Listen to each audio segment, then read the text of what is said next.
What's up, guys? It's me, Lumos Theramax, here to slam you guys with the 2021 Green Lantern Annual. It's got some pretty interesting stuff in it, and it develops on a lot of stuff that happens specifically within the context of Future State. So be sure to like and subscribe to both myself and the Coffee Shop Content Creators crew. Links will be in the description. Of course, I've got a Patreon, and check out the Discord in the meantime, guys. That being said, I hope you're ready for the annual. To set up the idea of where we're at for this annual, we actually have to run back to Future State, as I said, where Jessica Cruz was just one more lantern in a far-off sector whenever the Green Lantern rings went down, and she was actually on one of their stations, their space stations, or lighthouses as they call them, and she winds up fighting off a bunch of different Yellow Lanterns, even without her ring, and throwing hands with Lyssa Drac, and eventually overcoming Lyssa Drac. And she had taken off at the end of that because a Yellow Lantern ring of one of the people she defeated actually jumped on her, and she's effectively now a Yellow Lantern. And she rolls up on New Korugar, as you can see here, and is opting to return the forces of Sinestro, return the trash back to Sinestro, if you will. And I do absolutely love this cover art because it's like so absolutely bait, but I mean, it is what it is.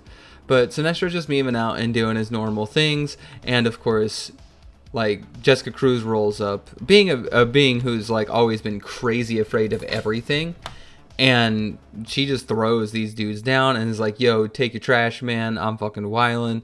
And Sinestro kind of looks at the situation and recognizes, like, yo, the Green Lanterns are dead. Like, what you doing now? You know, you're definitely a viable candidate. And he looks over at Lyssa Drac, surprised that she actually was defeated. And she's like, yo, I wasn't defeated. I just basically found a worthy candidate.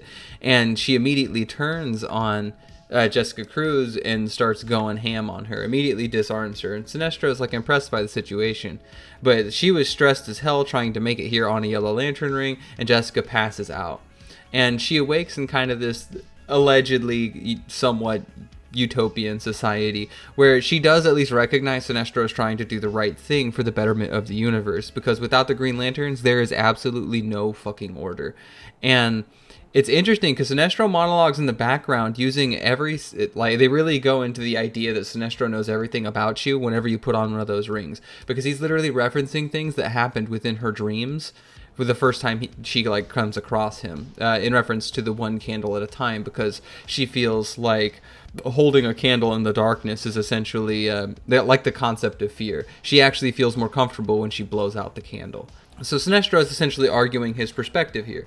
Like, yo, you're right to be afraid in the situation you're in, but all I want to do is create peace through essentially fear, because that's the only thing people genuinely respond to. And without the Green Lanterns being around anymore, guess what? You're shit out of luck. And you should potentially, like, you have great potential to be a Yellow Lantern.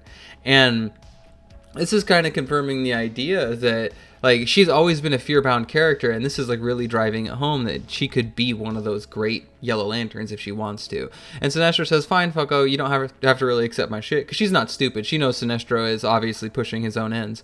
And he says, fine, you could go home whenever you want. I'll take the Yellow Lantern ring from you, but you got to go home first. Enjoy wearing the Yellow Lantern ring there. I'm not giving you another way. Subtle manipulation through Sinestro, to say the least. But she says, fine, fuck it, I'm going home. So she decides to fly all the way there, and it's really problematic because, like, she's not accustomed to utilizing the fear rings, and utilizing the fear rings in every way is different than using the green ring. And she's saying it's going to take her light years in order to make it home. It's going to take hours to go light years, which is like a casual feat for Green Lanterns, like, normally. But we really start taking into some of the more interesting powers of a Yellow Lantern ring. She literally uses her ring to look into the fears of everyone in the universe, and bro, we get all sorts of stuff wiling out in the background. We get Upside Down Man memeing, we get Darkseid in the background, we get Alien Empires in the background, we get somebody who looks like potentially John Constantine in the background, and she's talking the entire time about how, like, all fear is a beacon. Each one of these characters that they're referencing here is kind of like its own candle out there in the darkness, and it's really crazy of an idea to think of how, like, what level of awareness they have, I guess, with that Yellow Lantern ring. But while she's doing this, she comes across this this space station that's having problems. Its trajectory is literally flying straight towards the moon. And Sinestro's like, yo, quit your shit and save these people. You can sightsee later. And she decides to jump on board, and she's recognizing, because she can feel the fears of everybody on board, and like, she can't do everything in order to save this thing at the same time. And Sinestro's in real time training her to be a Yellow Lantern. Like, it's pretty hilarious. So much so she scares the engineers into moving into the a core full of radiation because they're terrified of what she'll do to him if they don't. And she's basically, things are so bad she can only hold it off, so she creates an entire nether ship out of the fears of everybody on the ship to basically get them to safety. And in the middle of this, she manages to do it, but she gets blasted behind from some sort of weird green energy. And so she turns with Sinestro telling her, yo, who in hell fucks with Sinestro Core? We gonna fuck him up. And Hal Jordan rolls up onto the battlefield. The first genuine time we've come across Hal during the events of Infinite Frontier within the context of the Green Lantern story. And even Jessica Cruz is surprised, is just as surprised as he is whenever he like comes across her. And he's like, oh, well, thank God. I thought I was going to be throwing hands with actual Sinestro Corps members. But at the end of the day, you know, have you heard of this lantern named Jo Moline? I hear she's running around with the last of the Green Lanterns, whatever the case that might be. But he says, yo, what the hell's going on with you?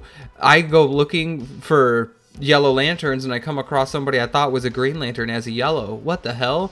Out of all the times, Dakota, out of all the times, like, we have good people out there dying, and you're out here stopping by and having a job interview with Sinestro in the middle of all this? Dude, are you fucking kidding me? And Jessica honestly has a pretty good opinion here. She's like, well, yeah, but like, your Green Lantern ring works. Like, all of this would be different if my Green Lantern worked. Like, essentially, what do I do in this situation? There was people in genuine trouble, and all I did was use this ring to do it. That's no different than anything that you do. And they essentially decided that, like, you know what, fuck it. And she says, no, you're actually wrong here. We sent them on their way when that wasn't the case. And she actually uses her ring to detect that there was actually some shit going on inside this ship that was definitely not legal, but definitely like really fucked up. And she rolls up on the captain of the ship, but it turns out they had essentially captured everyone. And like these gang members had essentially captured everybody on board and was using them as hostages while they transported these goods, just to make sure it looked normal. But yeah, so they wound up beating the hell out of those guys, and they went back on their way. And her and Hal are still arguing with one another whenever it comes to essentially what they're going to do with her at this point in time. And she says, yo, look, I did some pretty negative things, or I haven't done anything negative. I'm only out here doing good things. And he says, okay, well, do you think you're good enough to like protect our sector by yourself? Because apparently he's dealing with threats on Earth currently. And he says, like, do you think that you could be the lantern of our sector? And she says, yeah, you know what? I think I'll have to do this since you're like hanging out on Earth and doing your thing. And she says, like, the whole universe feels so vulnerable as a result of me wielding this power. She says, I have to. And Hal says, you know what? If that's the case, I'm glad it's you, Cruz. Just don't lose yourself out there. And Hal flies back to home. And Jessica essentially decides that she's going to go back and hang out with Sinestro and become a genuine Sinestro Corps member. And that's what Sinestro says is, dude, you're a fucking natural. Don't let anyone tell you otherwise. He says, I would, like, only a fool would have expected you not to come back after the shit you've done.